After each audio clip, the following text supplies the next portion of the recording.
ඔබ කෙසේ කොපමණ කලක් නොපෙනී සැඟව සිටියත් එකිනෙකා වෙනුවෙන් බැඳුණු ආදරය බැඳීම් කවදා හෝ ඔබ නැවත නොබිදෙනසේ මුණ ගැස්සනවා. අසීමාන්තික ආදරය සයියාරා. සයියාරා කියන්නේ 2025 හින්දි භාෂාවෙන් නිර්මාණය වූ ආදරය සහ ශෘංගාරය සමගින් සංගීතය මුසු චිත්‍රපටයක්.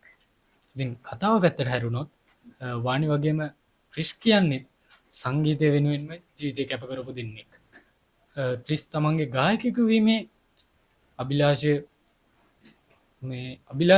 රැගෙන ජීවිත ගමන් කරන අතරතුරදී තමයි ඔහුට වාණිව මුණ ගැහෙන්නේ. වාණිත් සමග ඔහුගේ ජීවිතය වෙනස් වන්නේ කෙසේදයි මේ ෆිල්ම් එකෙන් හොඳටම පැහැදිලි වෙනවා. කාලෙත් එක්ක දෙන්න අතරේ ආදරයක් පටන් ගන්නවා. ඒ අතර වාරේදී තමයි වාණිට අමතක වෙන රෝගයක් තියෙනවා කියලා දැනගන්නේ නේ.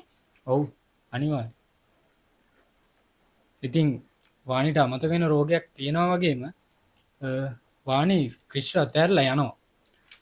ඒත් එක්කම ක්‍රිස් කොහොම හරි තමන්ගේ උත්සාහයෙන් ගායකයෙකු වෙලා අවසානයේ ඔහුට වාණිව මුණ ගැහෙනවා. ඉතින් මෙහෙම කොච්චර මොන දේ වුණත් ආදරය කවදාවත් අමතක නොවන්නේ.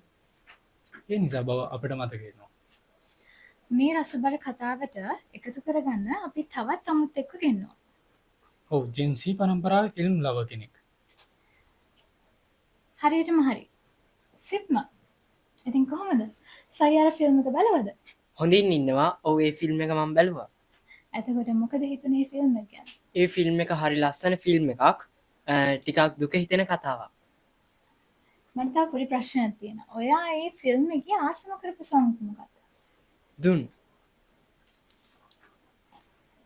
එතකොට ඔයා ඒ ෆිල්ම් එක ආසම කරපු කොටස මොකක්ද?